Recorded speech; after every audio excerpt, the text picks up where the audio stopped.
प्यारे हिमाचल वासियों, नमस्कार।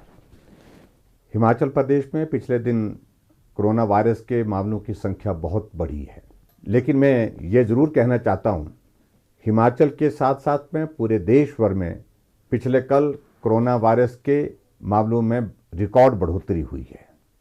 स्वाभाविक रूप से जब मामले बढ़ते हैं तो हम सब लोगों की चिंता बढ़ती है।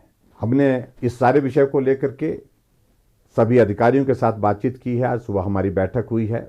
अगर हिमाचल प्रदेश में मामलों में और बढ़ोतरी होती है तो उससे निपटने के लिए भी हमारी तैयारियां पूरी तरह से हैं। इसमें आपको बहुत चिंता करने की आवश्यकता नहीं है। मैं इतना ज़रूर कहना चाहता हूं कि जो अभी हाल ही में जो लोग आ रहे हैं वो ऐसे क्षेत्र से आ रहे हैं, ऐसे इलाके से, ऐसे प्रदेशों से आ रहे हैं जहां कोरोना वायरस के मामले बहुत तेज़ी से बढ़े हैं और स्वाभाविक रूप से संक्रमित होकर के उनमें से कुछ हिमाचल प्रदेश में भी वो लोग पहुंचे हैं। हमने आज सभी डिप्टी कमिश्नर्स और सभी एसपी के साथ वीडियो कॉन्फ्रेंस के साथ विस्तार से चर्चा की है, बातचीत की है तैयारियों के सिलसिले में। और उसके साथ साथ में हमने ये भी आदेश दिए हैं कि जितने भी लोग हिमाचल प्रदेश में दूसरे प्रदेशों से आ रहे हैं उनको जब स्टेशन पर रिसीव किया जाता है तो पूरी सावधानियों के साथ वो काम किया जाए। हम चाहते हैं कि कोई भी हमारा कोरोना वॉरियर, चाहे वो डॉक्टर है, चाहे पैरामेडिकल स्टाफ है, चाहे हमारा सफाई कर्मचारी है, चाहे हमारा पुलिस कर्मचारी है, कोई भी उस संक्रमण का शिकार नहीं होना चाहिए। ऐसी परिस्थिति में जो भी व्यवस्था करने की आवश्यकता है उस व्यवस्था को करने के लिए सभी अधिकारियों को आदेश दिए हैं। और मैं इस बात को ज़रूर कहना चाहता हूं कि आने वाले समय में हो सकता है कुछ बढ़ोतरी और ज़्यादा हो, लेकिन फिर भी चिंता करने की आवश्यकता नहीं, क्योंकि ये लोग सीधे हम गांव में नहीं भेज रहे हैं। इन लोगों को इंस्टीट्यूशनल क्वारंटीन की सुविधा में हम कुछ दिन तक रखेंगे। जब इनका टेस्ट हो जाएगा, टेस्ट होने के बाद जब हम आश्वस्त हो जाएंगे कि इनको कोरोना का वायरस नहीं है, ऐसी सूरत में ही उनको अपने अपने गांव जाने की अनुमति होगी।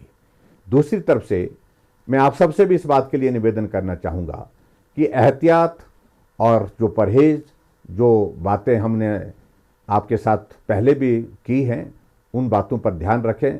मेरा उन सभी भाई बहनों से, उन बच्चों से जो हिमाचल प्रदेश में इस संकट के दौर में दूसरे प्रदेशों से आ रहे हैं, अपने घर पहुंचने की उनकी बहुत इच्छा होगी स्वाभाविक रूप से। मैं उनसे निवेदन करना चाहूँगा कि वो भी हिमाचल प्रदेश में आने के पश्चात तमाम जो सारी बातें जो आवश्यक हैं कोरोना वायरस से सावधानियों की दृष्टि से, उनका पालन करें। अगर आपको प्रशासन इस बात के लिए आग्रह करता है कि आपको इंस्टीट्यूशनल क्वारंटीन में होना पड़ेगा, आपका टेस्ट 2 दिन या 5 दिन के बाद होगा, उसका इंतज़ार करें।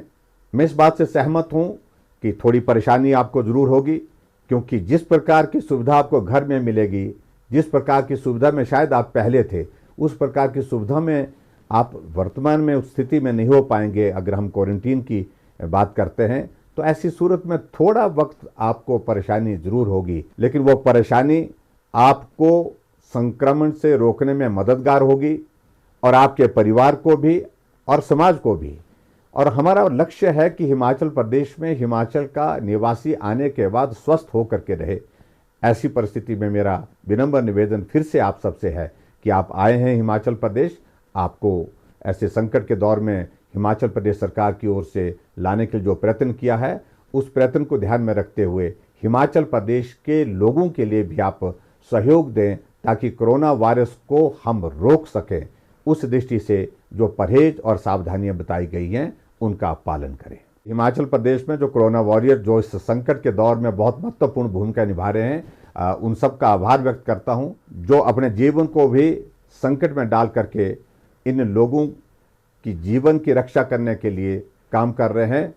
चाहे वो डॉक्टर्स हैं, चाहे पैरामेडिकल स्टाफ हैं, चाहे सफाई कर्मचारी हैं, चाहे पुलिस कर्मचारी हैं, चाहे हमारे एम्बुलेंस के ड्राइवर्स हैं, उन सब का भी आभार व्यक्त करता हूं। और ख़ास तौर से मैं उनका भी आभार व्यक्त करता हूं जो हमारी बसें के ड्राइवर्स हैं। इन बच्चों को, इन लोगों को लाने ले जाने में जो है मदद कर रही हैं, उनका भी मैं आभार व्यक्त करता हूं, क्योंकि आप सबके सहयोग से ही हम आगे बढ़ सकते हैं, हम इस लड़ाई को लड़ करके जीत सकते हैं। इसके लिए आप सबका बहुत बहुत आभार, धन्यवाद, नमस्कार, जय हिंद।